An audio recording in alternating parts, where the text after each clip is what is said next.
Right, welcome back to the next part of this series of videos for the strip down of the gearbox, pump, etc, etc. So this is it's probably going to be the last part of the pump rebuild. We are now on to the manifold, the brass, cast brass manifold, the heaviest part of it. I actually weighed this, it comes in a nads under 9 kilos. So it doesn't look very heavy, but it is, it's really, really weighty, so don't drop it on your foot. So basically what we're going to be doing is we're going to be taking all the old parts and basically putting new O-rings, new seals in, and basically yeah, just freshen up all the seals and the suction and delivery valves. And in case you haven't seen any other videos, I'm sure if you're on this video by now you would have watched the previous ones, but this is a suction delivery valve. It's quite a basic bit of kit, but for some reason these are bloody expensive. Everywhere I've seen a set of 6 of these, about 230 quid. God knows why, because it's plastic with a little bit of metal. And if I take this is the old one, and basically, you know, if you take this you can just see what it does. It's on a little spring and it moves in and out. That is it. I got these from a guy on eBay, and he's basically got loads of, I don't know where he gets them from, don't ask, but I bought all of my replacement parts from him. They're all Interpump parts, they're all genuine, and bizarrely enough I was very, very skeptical at first, but he supplied me 6 of these suction delivery valves for about 40 quid. Now everywhere I've seen them, the cheapest I found a set for was about 170 quid for a set of 6. That's 6 of these. Plastic, rubber O-ring, bit of metal. God knows why. There must be some kind of lucrative underground shady shit going on. I say I was dubious at first, but I mean, there's no way you're going to be able to see it, I don't think. But around the outside, that you can see that on the camera. It's got Interpump. Where's my little thingy? You can see it if I try and angle it right. It's got Interpump written around here. What else has it got? Yep, so it's got the Interpump on there on all of them. If you take a look at the old one, it is exactly the same. This is the old one of the old ones. You can see again that has Interpump written round, stamped in round the outside. Here's the new one. Again, if I can get it to focus. Come on, you bastard, focus. You can see, also it's because it's new, you can't really see it, but it's an Interpump around there as well. So what's going on with the supply and demand of these things, I do not know, but we shall give them a go. I can't see any reason why anybody would want to make replica ones of these and brand them up as Interpump. I don't, you know, especially if you're going to sell them for that kind of price.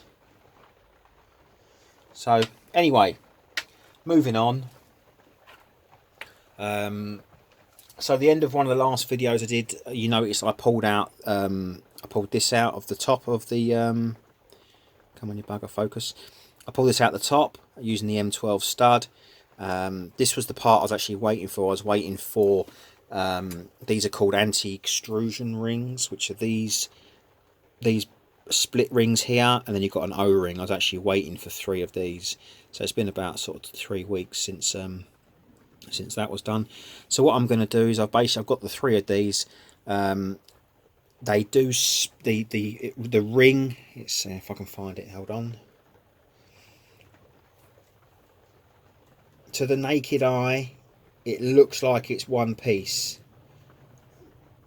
but it does actually split. There's a split in it. You will have to find it, but it is there. Let's take the O-ring off because that may help. That may help matters. Let's see if we can find out where it splits.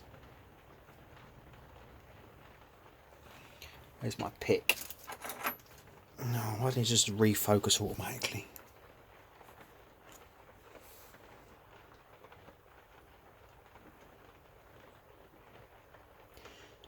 Once they've been in use, they don't kind of seal themselves together, but there we go. So you can see now, let's get it to refocus. You can see that they've got a split in them, so you can basically just peel them off. Excuse the focusing, it doesn't like automatically focusing. So basically what I'm going to do now very quickly is I'm going to take the extrusion rings and the O-rings off of these brass pieces. I'll just chuck it on the floor again, and pop the new O-rings on, and then come back to you when I'm done so we can install them. So once you've actually got the O-ring off, you can't really get them back in the wrong way. Well, you could if you wanted to, but you can see there's a slight groove on the inside. The O-ring sits in those grooves. Alright, so I'm going to put these back on. So long as they're clean, you know, there's no rough spots or high spots on them, they'll be fine. Right, okay, so I've switched those rings over and the O-rings. So we're going to install these now. Obviously they go in the top, in here. What I've got is some sort of silicone multi-purpose grease. It's basically rubber grease. It's designed for O-rings and stuff like that. What you're going to want to do is, just from experience when dealing with O-rings, especially when you put them into a ceiling cavity, I mean, you can see it's really, you know, it's quite runny. It's, you know, there's not a lot to it. It's not going to focus on my hand. So basically what it does is it just allows you to put them back in without nicking the O-rings, without, if that makes sense. You know, you don't want to end up sort of gouging a chunk out of the O-rings. Just put a little bit, nothing too major, just a little smear around the O-rings on the side here, just to help them in, and then obviously it reduces the risk of causing any potential damage when you sort of tap them back into the manifold. So you could put them back in the same way. You could obviously use your M12 stud, which I think is what I might do, so bear with me. Right, so I've got my M12 stud back, and they go in with the cone taper bit facing down, so you could just screw them on there very, very gently and then pop them back in.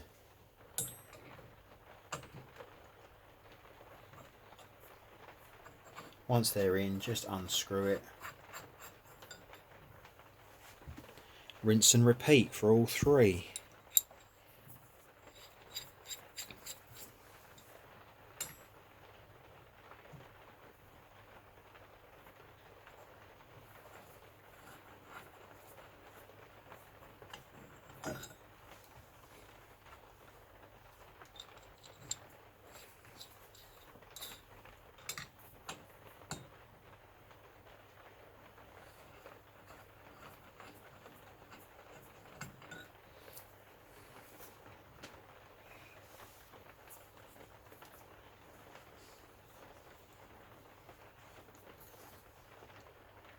Just make sure they're pushed all the way in. You may want to get something on them just to give them a little tap. Let's see if we can fit in there.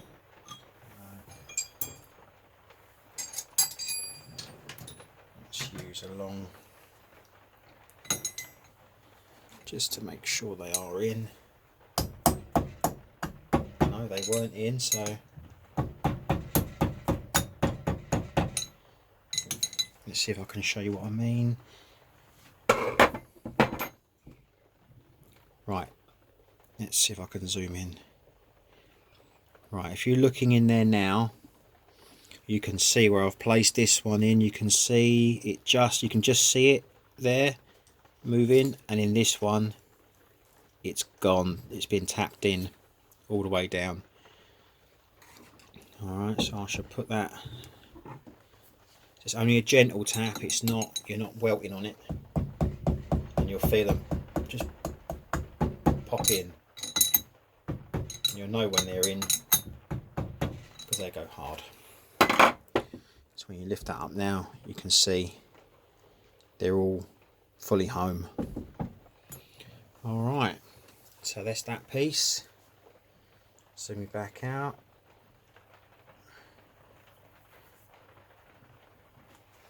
So the next piece that goes in the top of these caps was this piece here, which contains your suction valve here. Not too sure what they call this piece, but it's obviously some kind of valve holder, and again it had that M12 thread in it. And once again, you've got the suction valve with the O-ring on the bottom, so don't forget to make sure the O-ring goes in. And on here again, you've got some more anti-extrusion valves and another O-ring. So basically, we're going to replace the O-ring and the extrusion valve on here, and obviously with a new suction valve at the same time. So I'm going to pause it again. I'm going to whip the rings off and get the valves ready to be put back in. Right, so back with you. I've taken these. I've put the new suction valve in. We've got the new O-ring and the new anti-extrusion valve on here. Just a little tip for you when you go to put these back in, just make sure that the actual valve works. So when you push on the bottom gently, the actual valve opens and closes as it should. Make sure that's correct on every single one of them before you put it in. You can see it moves quite freely. And the last one here. Focus your bugger.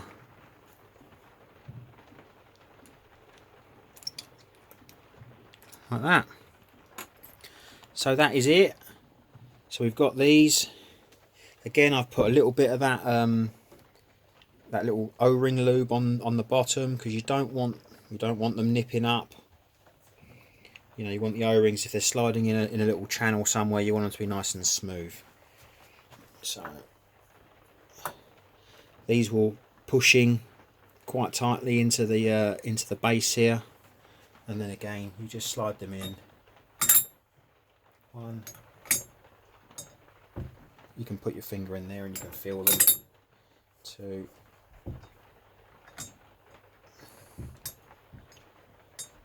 again, don't go stamping on them if they don't go in, just fettle them in. There you go. Same thing applies. Gently just tap them, make sure they're home. One. So you can see when you push them in, if you lift it up, you can see the difference there before they're in and they're not in. Middle one's in, left and right isn't. Just gentle tap. This is where lubing the O-ring comes in handy, because it's not going to pinch up on the wall. And that's that. So now you can see, if I zoom you in, you can see all the suction valves are in and the caps are in. Right, on to the next stage. Zoom you back out.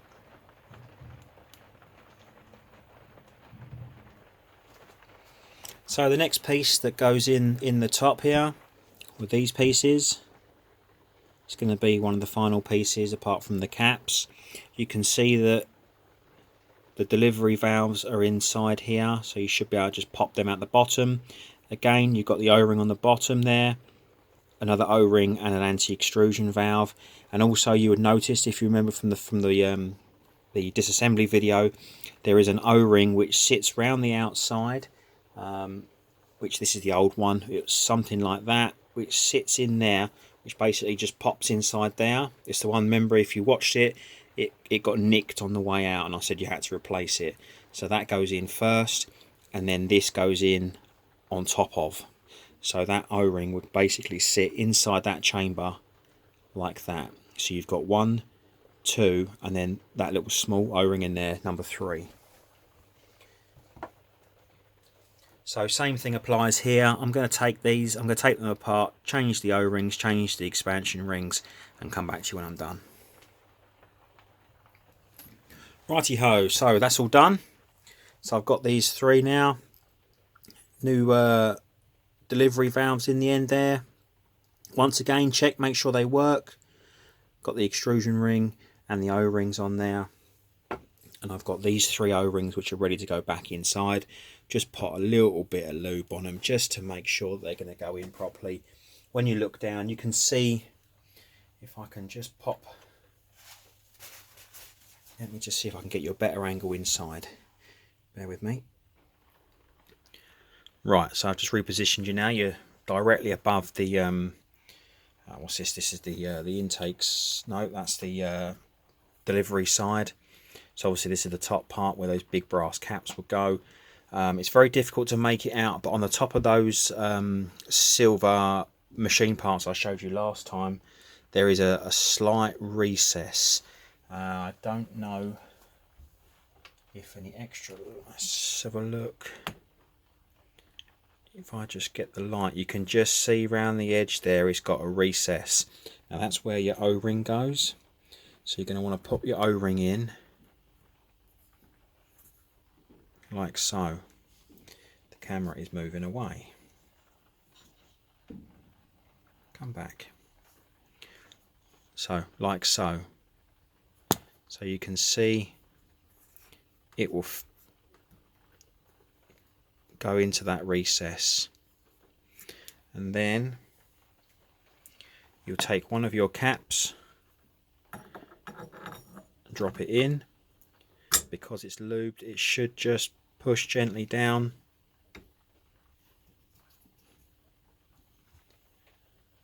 and then we'll give it a little tap in a minute. But once that's all the way down, that's it, and then your big brass cap goes on the top. So I'm going to pull you back, rinse and repeat.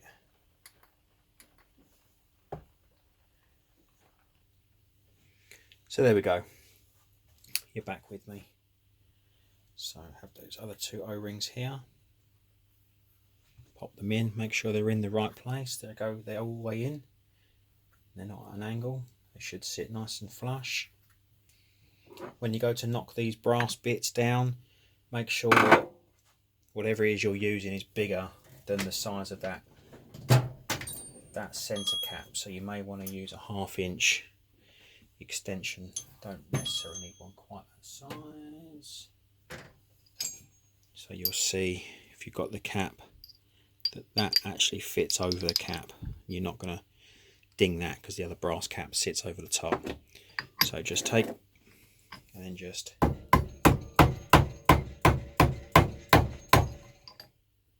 make sure they're tapped in, which they are. Same goes for that one and that one.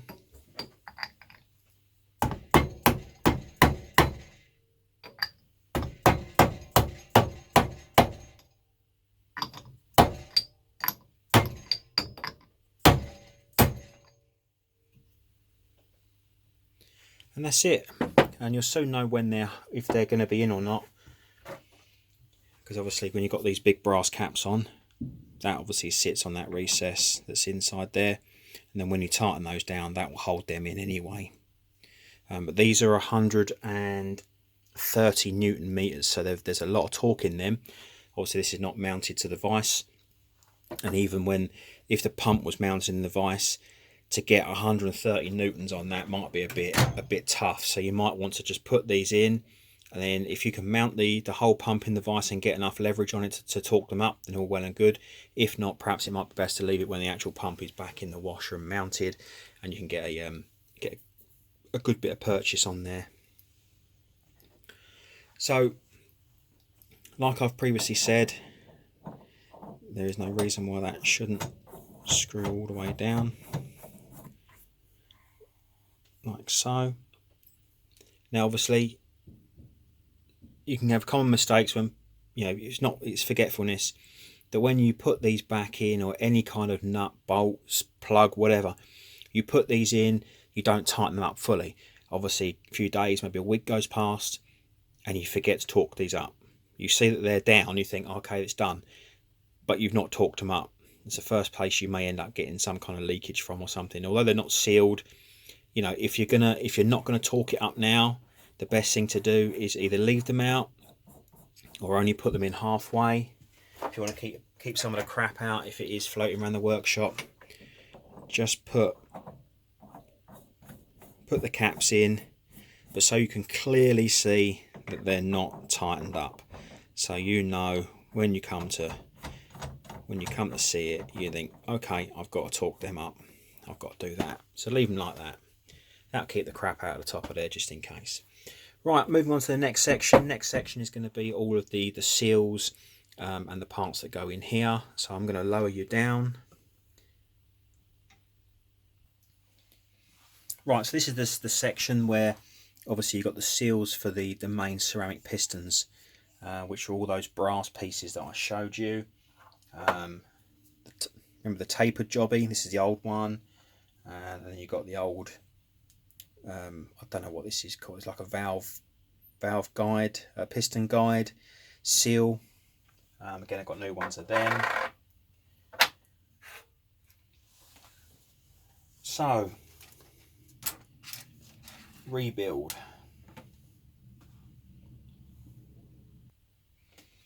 It is going to be the PTFE, Delrin, Teflon, whatever it was called, flanged spacer washer, followed by the main seal. So obviously the cupped bit sits inside, then it's followed by that Teflon coated washer bushing. Okay, so that's the first thing we put in. I may have to actually move the manifold onto its top so I can,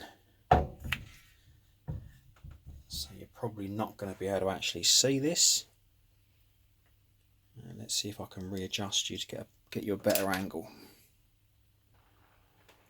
Okay, so typically it would appear that the battery on my camera is about to expire. So let's see if we've got this okay. So basically you've got your little plastic one that goes in first. Then you've got your actual main seal.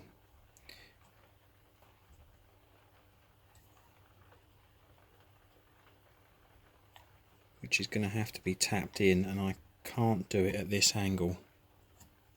So I'm going to have to do this on the bench, but basically that gets tapped in and then the washer goes on top. So I'm going to sort all this out and I'll come back to you in a little while. Okay, so really quickly, these seals went in slightly differently to the others. You had to kind of lever them in from the side a little bit, because they're slightly bigger. Obviously don't want these buggers coming out. So yeah, so all three of them are in. They're a little bit more fiddly. Once you get the idea, you know, you kind of put it in, use a small little screwdriver and kind of lever it in. As long as you don't lever on the inside, you'll be all right. Anyway, my battery's about to die, so I'm going to leave it there. And I'll come back tomorrow and we'll finish the rest of this off. Right, fresh charge, new day. So we're going to wrap up the rest of this pump rebuild. You can see I've put these the Teflon bushing washers back in, and the seals are in, and those little PTFE Teflon washer jobbies. Like I said in the previous video, the seals, they were a very, very tight fit. You wouldn't be able to just smack them in with a socket. You kind of have to pop them in and they'll go in at an angle and then kind of lever them in gently with a small screwdriver around the outside to pop them in. They're not really a conventional seal. They're made of some kind of funny material. They're not the kind of softish rubber. Here's one of the old seals that came out. They're not really like this. They're not a conventional sort of rubber lip seal. They're made of a harder material. So there you go. So it's your PTFE washer, Teflon washer, your seal, and then your Teflon bushing. You've then got, you'll then be putting in the tapered jobby, and you can see, I don't know why they supply these they must wear. Not entirely sure how or why.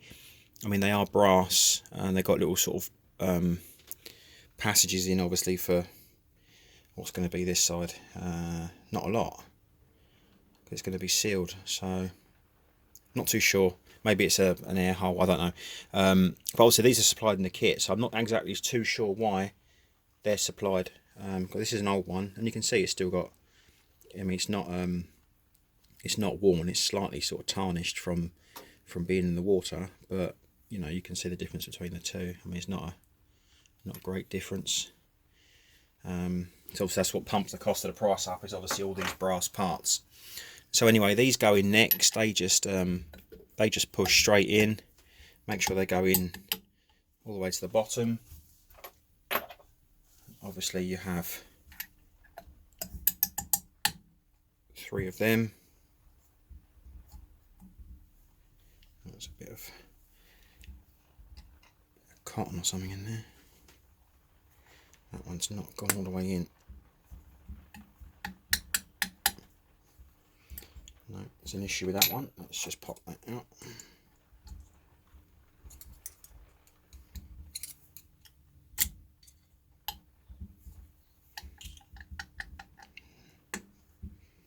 Might need a little bit of persuasion on that. There we go, that's in. And then the last one. So they should all fit in nice and snug.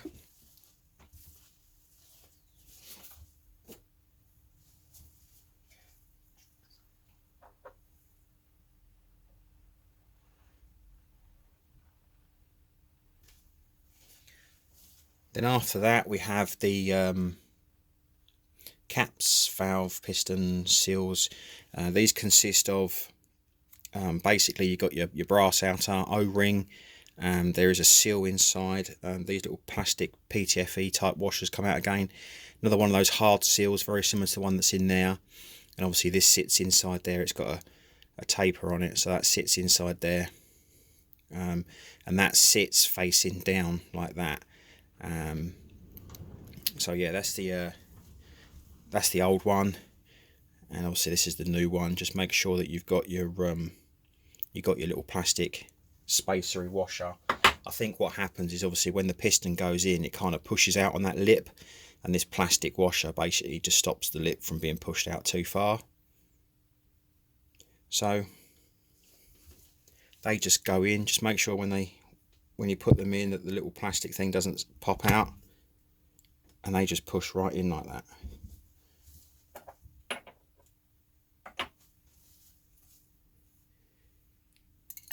See, quite easy to lose, so you must be careful you don't drop it when you put it in.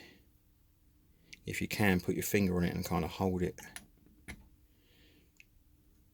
as you push it in, and you'll see these bits are slightly raised. They obviously go into the front of the pump housing there, and see, and again dropped it. That's gone off into fucking Neverland. Oh, why is it whenever you drop shit it goes as far away as it possibly fucking can? Right, got it. Oh. Couldn't just dropped on the bench. No, I had to go under the bloody bench. So it's trying to put your finger in and holding it with your finger whilst you pop that in. So that is it. That is the manifold complete. That is all the seals replaced.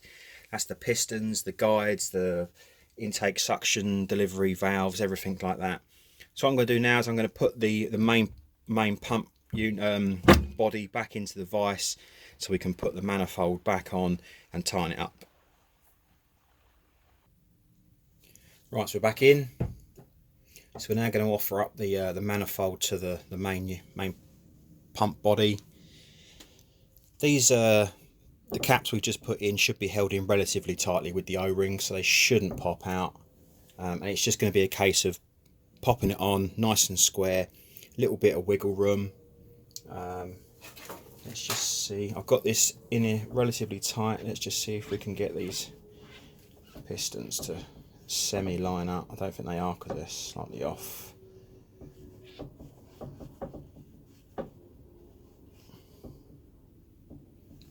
Go for there. So don't forget, this is beastly heavy. Make sure it's held in your vise nice and tight, because obviously once you've got this manifold on, it's going to make the whole assembly top heavy. So it's just a case of offering it up.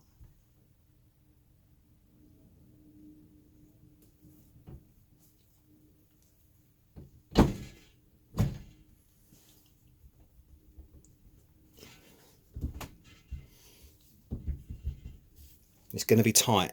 It's got to be tight. So you may need to give it a little tap.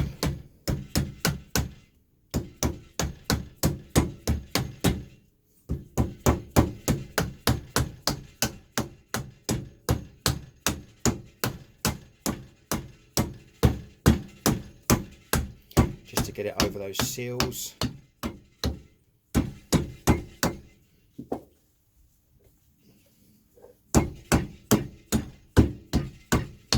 Don't forget to use a trusty rubber hammer. Don't use a metal hammer because you might split the casting. Just gently, one side to the other.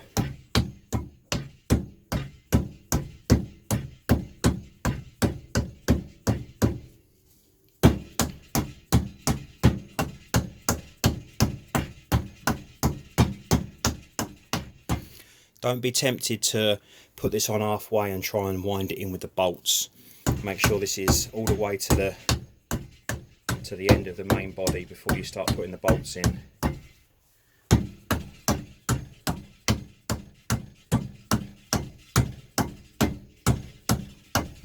Because don't forget, it's going through like 2 different seals. It's going through all those bushings. At the end of the day, those ceramic pistons is what's giving you your pressure. So they've got to be well sealed, because there's nothing in between here. You've obviously got oil in this section, you've got water in this section, but there's nothing in between.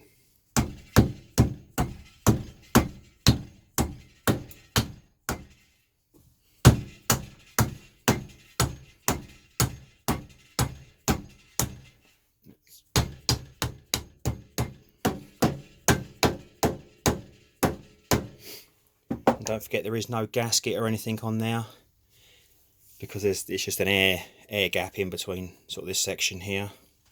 So that's it, that's pretty much home. Give it another light, and then that's it. I'm gonna grab my 8mm T-bar. And you've got your bolts. Remember, these are 8.8 high tensile steel bolts, contrary to my previous video. Quite hard to find, actually. I've spoken to a few suppliers, and 8.8 is not commonly available here in the UK. Obviously these are Italian pumps, so you may be able to get them, you know, even Interpump, my supplier, doesn't seem to stock these. So without some proper guidance from a you know, bolt supplier, I wouldn't know whether or not you could switch these out for anything higher. Again, when reassembling, aim for a sort of crisscross pattern.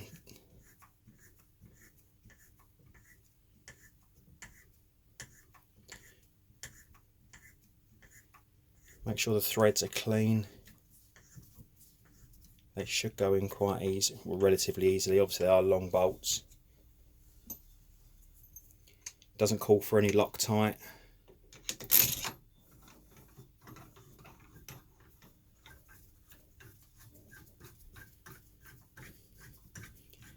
If you feel they are really tight, back them off, perhaps run a tap through them.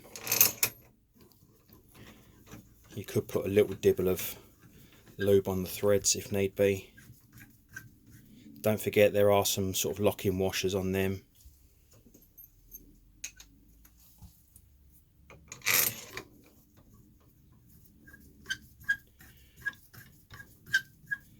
A little bit squeaky, but they're not stupidly tight. If they were really tight, then obviously I'll put a bit of lube on them, but sometimes adding lube to a bolt can affect the torque.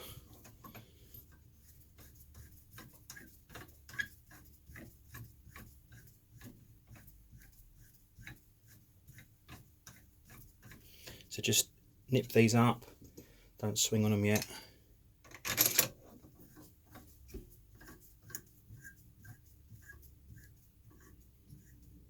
Let's see if we can do it this way, it might be easier.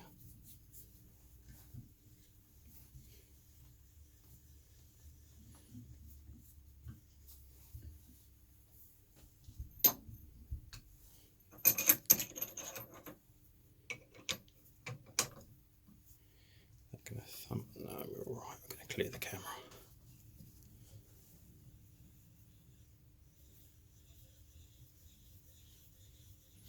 So the torque setting for these are 45 newtons. So a bit stronger than the other ones we've done.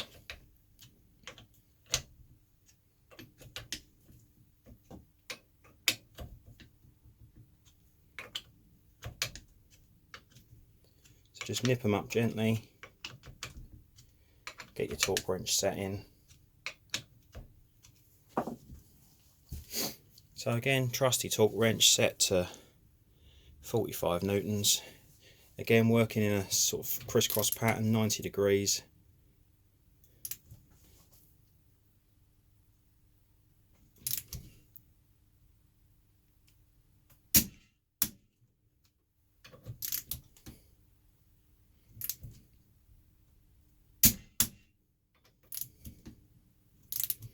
Make sure your socket is well in the bolt. You don't want to round it out.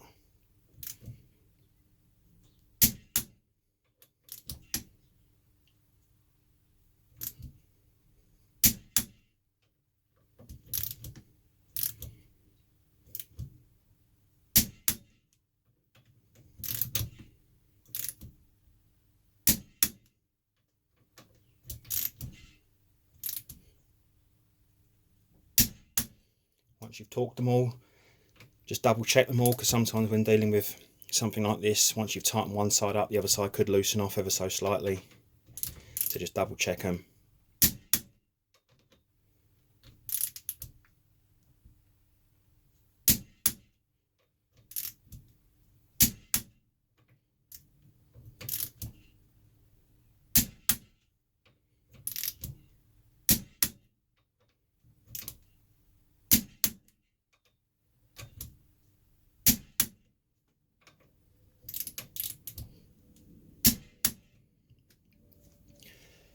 So that's it, that's the final piece. All that would be left to do would be to torque these up. Again, they're a lot more, they're 130 newtons, so that's a lot of swingage on them. And I don't think I'm going to be able to get the leverage with my big bar with such a small surface area to clamp in on the vise. So I'm probably going to leave these until I've mounted it back up into the cradle of the jet wash, just so I know that I can torque them up properly. I might give it a try in a minute, see if I can, but 130 newtons is quite a serious torque. So yeah, that's it. Obviously, what's left to go back on there, you've got my safety release valve. I've got my unloader, which is all sort of cleaned, ready to go back on. I might strip this down and just make sure it's all good inside. It's not been stripped in about 5 years. I also acquired some these are actually stainless, these are beautiful connectors to be able to connect up, because you would have seen, if you watched my dismantling video, you would have seen that the actual unloader gets in the way of the cradle and the wire piece, so you kind of got to jiggle the two together to try and get them out. So what I've basically done is I've managed to get these lovely stainless steel connection pieces. So basically this screws into here on a female swivel. Obviously you put some Loctite on it. This will screw into the unloader valve. Let me just see if I can take this bit off. This is quite handy, so if you ever need to take your unloader off, you haven't got to piss arse about. So that'll be on the unloader valve, and then when you come in you can just offer it up, and it's because it's on a swivel, you can just screw it in and then she'll sit. And then when you want to undo it, rather than messing with the unloader, you just undo the swivel. Again, these are beautiful, really well made. Got these on eBay, and they're quite expensive. I think a normal zinc plated one of these is about £3.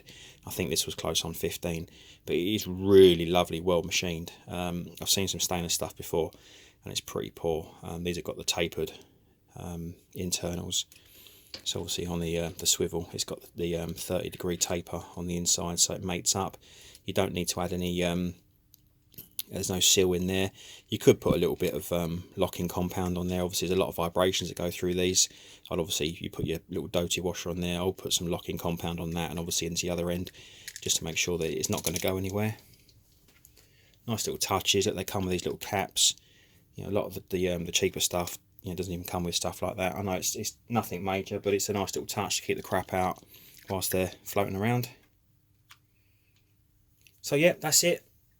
That's the pump build done. Obviously next one's going to be moving on to putting the gearbox back on. So everything's been torqued up, everything's good to go. Just obviously give your pump a little the shaft a little spin, make sure everything turns okay. Don't forget to put a cloth or use that gear, or else you end up with a plaster on your thumb like I did yesterday.